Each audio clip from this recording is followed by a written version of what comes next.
आपका घर अगर मिठाई की दुकान के पास है तो जाइए तुरंत मिठाई खरीदिए और यार दोस्तों के बीच मिल बांट खाइए, और जो लोग आ जा रहे हैं रास्ते में सबको खिलाइए, क्योंकि आज देश शिक्षा से आज़ाद हो चुका है।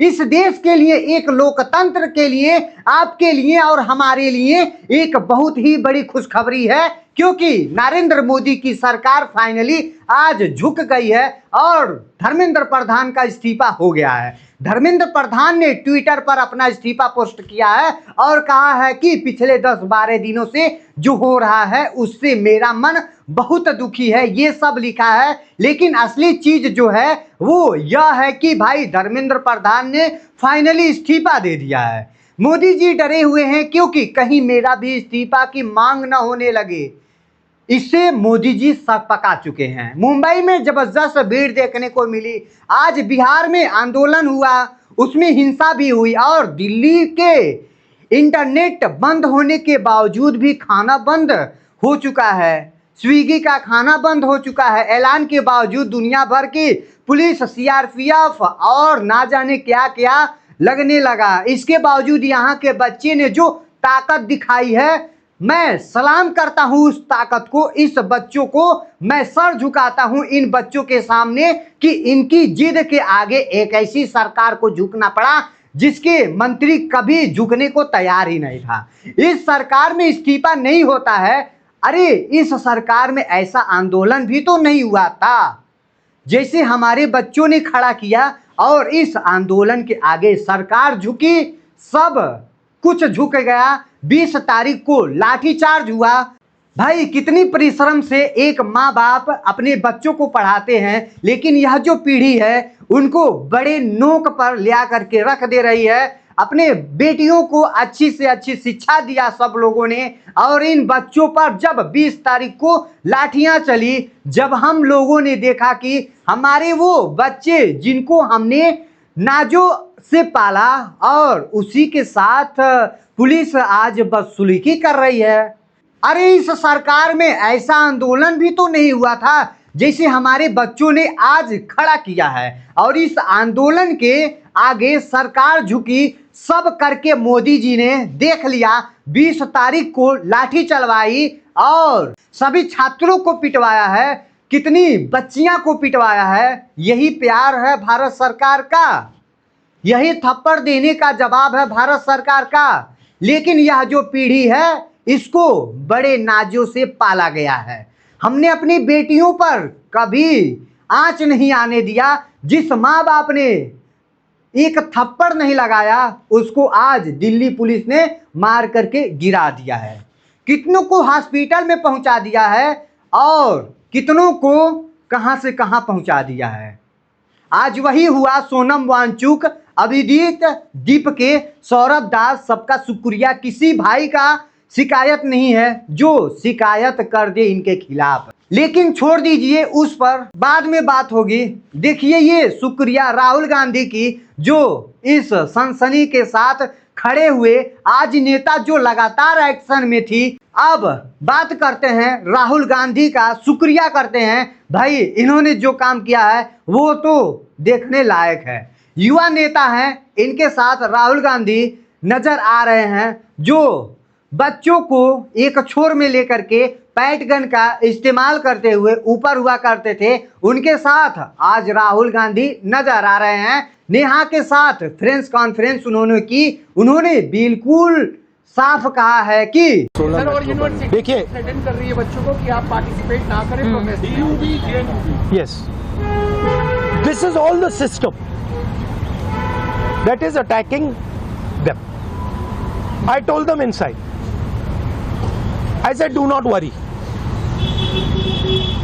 do not worry, no amount of strength, the entire Indian government, every single person in the Indian government cannot move you from there.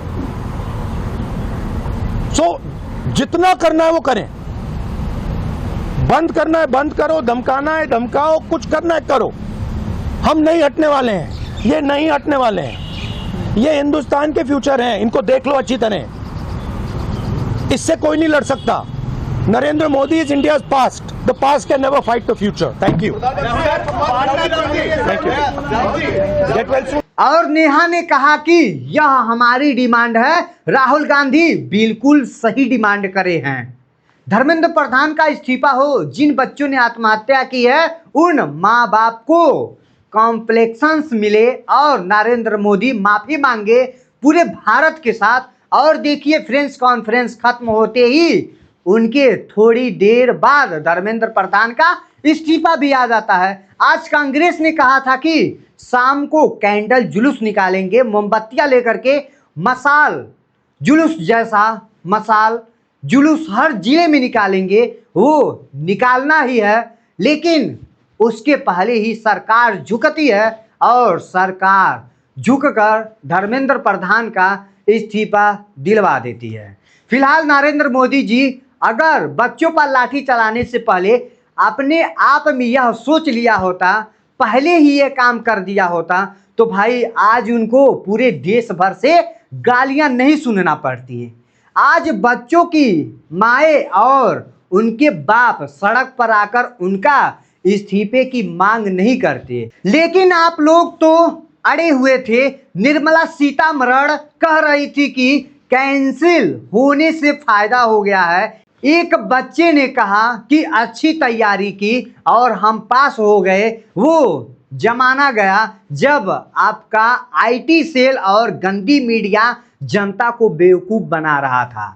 यह नई पीढ़ी है जो आपकी टाइम में पढ़ाई को बहुत सीरियस समझती है। इससे कांग्रेस की राज भी नहीं दिखा रहा था। इसके बाद यह नहीं कह सकते कि कांग्रेस के ज़माने में यह हुआ था। आपको लगा था कि लाठियों से डर जाएगा बच्चों, लेकिन आपको यह नहीं लगा था कि बार बार पीटे जाने के बाद यही काम होगा जो पूरी जनता चाहती है। और भारत सरकार इस गलतफहमी में ना रहे कि आज जंतर मंतर पर लोग हैं और लाठियां खाने से वो फिर अपने घर के लिए रवाना हो जाएंगे। इस गलतफहमी में भारत सरकार न रहे। किस मुंह से घर जाओगे भाई? बच्चा हो आप, स्टूडेंट हो आप, अपने हक के लिए लड़ रहे हो, आपको लड़ना ही पड़ेगा। जंतर मंतर से जश्न के वीडियो आज जरूर आ रहे हैं। इसको देखकर मेरा मन एकदम खिला हुआ है। जो 12 साल की जेल बनाई गई थी उस जेल को तोड़ दिया इन बच्चों ने। जो 12 साल से यह एक ऑपरेशन बनाया था कि विरोध नहीं किया जा सकता है, इस सरकार का वो बिखर गया। जो 12 साल से 56 इंच की इमेज बनाई थी वो 6 इंच की करके रख दी गई। बच्चों ने मोदी जी का एक वीडियो बनाते हैं, फिर दूसरा वीडियो बनाते हैं और खुश होते हैं कि भाई मेरे इस वीडियो पर कितनी क्लियरिटी है, कितनी व्यूज आ रहा है। मैं तो अब फिलहाल फेमस हो गया हूँ पूरे भारत में।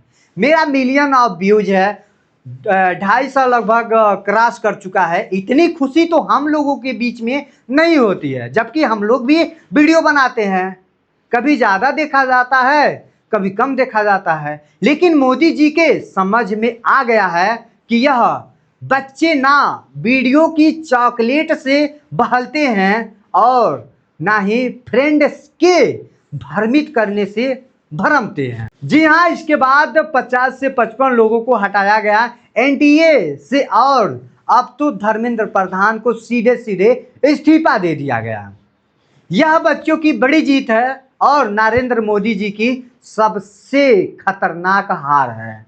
गरीब के बच्चे के पढ़ने के लिए जगह नहीं है। बच्चे परेशान हैं कि हर तरह का भ्रष्टाचार है। मंदिर के नाम पर बच्चों को और जनता को भरमाने की कोशिश की गई है, बहुत कोशिशें की गई है। मंदिर के नाम पर इनको भरमाइए मत, लेकिन फिर यह पता चला कि मंदिर में भी चढ़ावा चोरी हो रही है, करोड़ों की चोरी हो रही है। चंपत राय जैसे लोग बैठे हुए हैं जिनके सामने नोट गिनने वाले मशीन लेकर के चंपत हो जाते हैं, हीरा चुराकर चंपत हो जाते हैं, सोना और चांदी चुराकर चंपत हो जाते हैं। बच्चों ने वो भी देखा है, बच्चों ने यह भी देखा है कि चीज को कि हर चीज को हिंदू और मुस्लिम में नहीं बांटा जा सकता है। हिंदू और मुस्लिम और बच्चों ने देखा है कि सारी दुनिया चांद पर जा रही है, तो यहाँ सिर्फ हिंदू मुसलमान नहीं चल रहा है, यह आंदोलन नहीं है। नरेंद्र मोदी अगर यह सीख देते हैं तो उनके लिए और देश के लिए सबसे बड़ी बेहतर होगा। चुपचाप बैठ करके बर्दाश्त कर रहे हैं और दिन रात रील बना रहे हैं, अपनी दुनिया में रहते हैं, जिनको बाकी दुनिया से कोई मतलब नहीं है। नरेंद्र मोदी को भारत से कोई मतलब नहीं है। उस जैन जी का हालत यह है कि वो असल में एक ही मौके और एक ही मुद्दे की तलाश कर रहे हैं। उसका मौका उनको आज मुद्दा के साथ मिल गया है, बस आ ही गया है सड़क पर। अब सड़क पर आ गया है तो उसके बाद आपको लगेगा कि जैसे बाकी सबको लाठी डंडों से मारा गया था, अब यही प्रक्रिया चलने वाला है। जैसे कि 20 तारीख को एकदम क्रूर तरीके से लाठी डंडा चलाया गया। जैन जी ने क्या सोचा? जैन जी ने सोचा, अरे यह तो कहते थे कि एंटी नेशनल को हम मार रहे हैं, यह तो कहते थे कि विरोधियों को मार रहे हैं, हमें क्यों मारा? हम ये तो नागरिक है भाई भारत के, हिंदुस्तान के प्यारे हैं, हिंदुस्तान में रहने वाले हैं। अब ये सवाल कर रहा है, हर संसद में जब अपने सवाल पूछा था कि आपसे क्या मिलने जा रहा है, कोई बम फेंकने गोली चलाने थोड़ी जा रहे हैं, हम तो संसद में अपनी सवालें जाहिर करने जा रहे हैं, हमारे हाथ में कोई हथियार थोड़ी ना है। इसके बावजूद मारा गया और पीटा गया, बच्चों में ये ऐसी ऐसी नफरतें फैलाई गई पुलिस के द्वारा, जिनको यह एंटी नेशनल कहते हैं। दरअसल वह देशभक्त है, वही सही बात है कि उसके बाद बच्चों का जो गुस्सा है वो जिद में बदल गया है। उन्होंने सबका बहिष्कार किया जो सरकार के साथ थे। गोदी मीडिया के लोग गए, उनके साथ मारपीट नहीं होना चाहिए थी। लेकिन देखिए भाई, जब गुस्सा होता है तो निकलना ही बहुत ज़रूरी होता है। ये सब होने के बाद सब जनता बोलती है कि मोदी को वोट नहीं देना है, मोदी को वोट नहीं देना है। एक 15 साल की बच्ची खुल करके कहती है कि अब तो मोदी को वोट नहीं देना है, क्योंकि इस तरीके का भ्रष्टाचार भारत में हो रहा है, तो हमको अब बीजेपी का सरकार को एक तरीके से हटाना है। तो आई होप आपको यह इन्फॉर्मेशन अच्छा लगा होगा। तो आप क्या कहना चाहते हैं कमेंट सेक्शन में ज़रूर बताइएगा।